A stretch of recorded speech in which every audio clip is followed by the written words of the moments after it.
வணக்கம். என் பெயர் காசிதர். நான் 6ஆம் வகுப்பு ஆ பிரிவில் படிக்கின்றேன். இன்று உங்கள் முன் மாவீரன் தீரன் சின்னமலை அவர்களை பற்றி கூற வந்துள்ளேன். தீரன் சின்னமலை அவர் கொங்கு பகுதியின் பாளையக்காரர். அந்த இடத்தை ஆட்சி செய்து வந்த அரசரின் பெயர் திப்பு சுல்தான். திப்பு சுல்தான் வரி வசூலிக்க ஒரு ஆளை நியமித்தார். அந்த ஆளின் பெயர் முகமது அலி. முகமது அலி எப்பொழுதும் போல வரி வசூலித்து விட்டு சிவன் மலைக்கும் சென்னிமலைக்கும் நடுவில் போய்க் கொண்டிருந்தார். நடுவில் தீத்தகிரி என்றவர் வந்து வழிமறைத்து போட்டி போட்டு அந்த பணத்தை மக்களிடமே கொடுத்து விட்டார். தீத்தகிரி என்பது தீரன் சின்னமலை அவர்களின் இயற்பெயர்.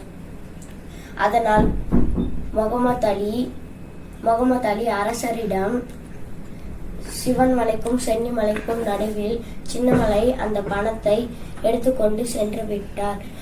கோபமான அரசர் தீரன் சின்னமலை அவர்களிடம் போர் தொடங்கினார். அவர் சிறு வயதிலே சிலம்பாட்டம், வில்வித்தை, கத்தி சண்டையில் கை போர்ந்தவர். அதனால் அந்த போட்டியில் வெற்றி பெற்றதால் திப்பு சுல்தான் கோபம் அடையாமல், நீ என்னுடன் வந்து கூட்டு சேர்ந்து விடு, நம்ம பிரிட்டிஷை இந்த நாட்டை விட்டு துரத்து விடலாம். 2 பேருக்கும் ஒரே நோக்கம், பிரிட்டிஷை இந்த நாட்டை விட்டு போக வேண்டும். அதனால் தீரன் சின்னமலை அவர்களிடம் கூட்டு சேர்ந்து விட்டார். அவர் போராளிகளும் பிரெஞ்சு நாட்டு ஆளுகளும் அவருக்கு நிறைய சொல்லிக் கொடுத்தார்கள். அவராகவே ஒரு கலையை கற்பித்தார். கொரில்லா கிங் அட்டாக், மறைந்திருந்து தாக்குவது. அதை வைத்துக் கொண்டு 1801ஆம் ஆண்டு, 1802ஆம் ஆண்டு, 1803ஆம் ஆண்டு திப்பு சுல்தான் வீரமரணம் அடைந்தார்.